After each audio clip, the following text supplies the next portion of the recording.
সাথে আমার এই 65 দিন জেল এবং সাথে সাথে 4টি থানায় পিসি এবং 6টি কেস আমাকে প্রশাসন মনে হচ্ছে গিফট হিসেবে দিয়েছে। ওদের পাশে দাঁড়িয়েছিলাম।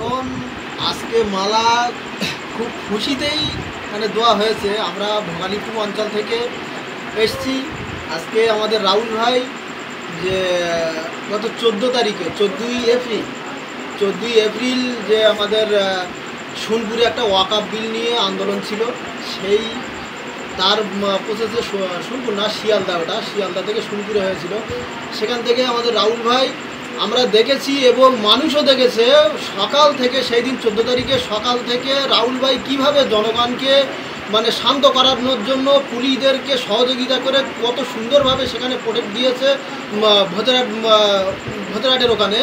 তারপরেও একদম নির্দোষভাবে মিথ্যাভাবে রাহুল ভাইকে পুলিশ তুলে নিয়ে গিয়ে 2 মাস প্লাস 2 মাসের মতো জেল খাটিয়ে দিল।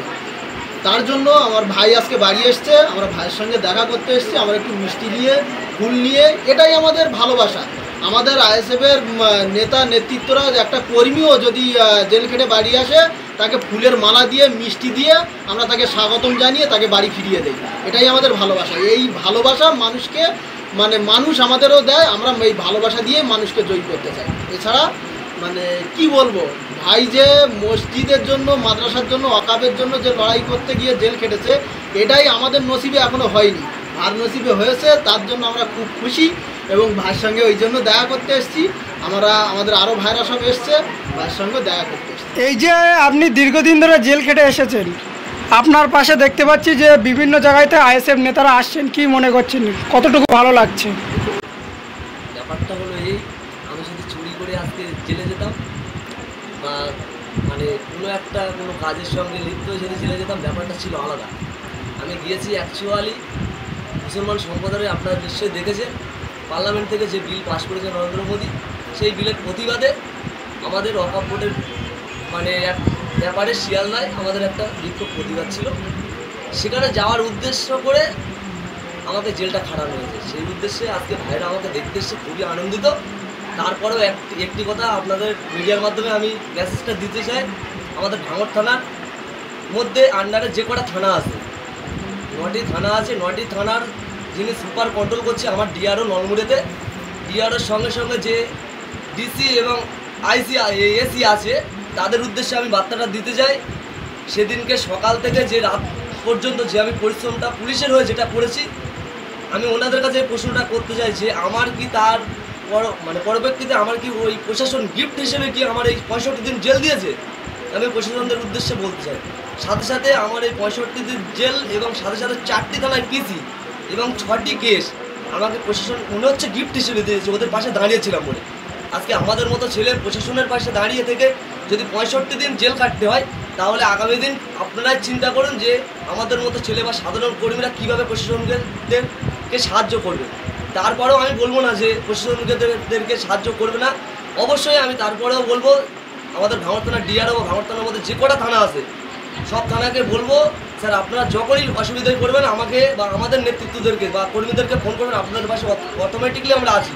তারপরে একটু হলেও আপনারা ন্যায় বিচারটা করুন, কারণ এটা কিন্তু আজকে তোমরা কলকাতা মনে করবেন, ক্লিয়ারলি বলে দিচ্ছি প্রশাসনের উদ্দেশ্যে, এটা কলকাতা নয়, এটা ভাঙড়। শুধরে যাও, না হলে ভাঙড়ের মানুষ শুধরে দেবে, ক্লিয়ার ব্যাপার। ভাঙড়ের জনগণ কিন্তু তোমাদের শুধরে দেবে। আর একটা কথা মানে প্রশাসনের উদ্দেশ্যে আর একটা কথা বলবো, আপনারা যে এলাকায় এখনও পর্যন্ত আজকে দীর্ঘ 65-70 দিন হয়ে গেছে যে ঘটনাটি ঘটেছে, সোনপুরে ঘটেছে ব্যাপারটা, তারপরে চতুর্দিকে যেইভাবে হয়রানি করে আপনারা বেড়াচ্ছেন, আপনারা বন্ধ করুন, না হলে নেক্সট টাইম আমরা আমাদের ভাঙড় বিধানসভা জুড়ে তথা আমরা ভাঙড় 1 নম্বর ব্লক 2 নম্বর ব্লক মিলিত হয়ে আমরা ডিআরওই আমাদের যে ডিআরও ডিসি অফিস আছে একত্রিতভাবে আমরা ডেপুটেশন দেব। কারণটা হলো এই সাধারণ মানুষের বাড়ি গিয়েও যেভাবে হয়রানি করছে, এই ভাঙড় থানার মধ্যে যে কটা কলকাতা পুলিশ আছে যেভাবে হয়রানি করছে, আমরা আমাদের নওশাদ সিদ্দিকী ভাইজানের নেতৃত্বে আমরা কিন্তু এই দুটো মানে যে আমাদের 1 নম্বর ব্লক 2 নম্বর ব্লকের নেতৃত্বগুলো নিয়ে এবং ভাইজানের ডিসিশন মেনে আমরা কিন্তু ডিআরওতে আমরা কিন্তু ডেপুটেশন দেবো আগামী দিন। কিসের হয় একটা কথা তোমাদেরকে বলে রাখি, ব্যাপারটা হলে আমি একটা আমঘরের ছেলে। আজকে আমার লিডার, আমার বিধায়ক নওশাদ সিদ্দিকী ভাই, তিনি একটা পরিবার থেকে উঠে এসছে। তিনি যদি আমাদের জন্য লাঞ্ছিত বঞ্চিত হয়ে যদি 42টা দিন যদি জেল খাটতে পারে, আমি একটা আমগড়ের ছেলে হিসাবে আমার যদি 42 বছরও রাখে জেলের মধ্যে, তারপরেও একটু নত হওয়ার ব্যাপার ছিল না। কারণটা হলো এই, আমি মাথা উঁচু করে লড়াই করছি, সাধারণ মানুষ অসহায় খেটে খাওয়া মানুষের জন্য লড়াইটা করছি বলে সেই কারণে শাসক দল ভয় পেয়ে আমার জেলটা কাটাচ্ছে। এখানে ভয় পাওয়ার কোনো জায়গা নেই। এখানে আরও এই আজকে দেখলেন তো এত মানুষ এসছে কিসের জন্য? আমরা কি কিছু দিই? আমরা আজকে পলিটিক্যালভাবে একটা জায়গায় আছি, তারপরে আমরা মানুষকে কিছু দিতে পারিনি, কারণ শাসক দল দিতে দেয় না। এমএলএ কোটা যে কাজ কাম যা যা আছে কিছু করতেও দেয় না শাসক দলের লিডাররা, তারপরেও কিছু দিনই মানুষ আজকে দেখতে আসে ভালোবাসায়। এই ভালোবাসাটাই আমাদের যথেষ্ট, আর মনোবল দুর্বল করার কোনো দরকার নেই।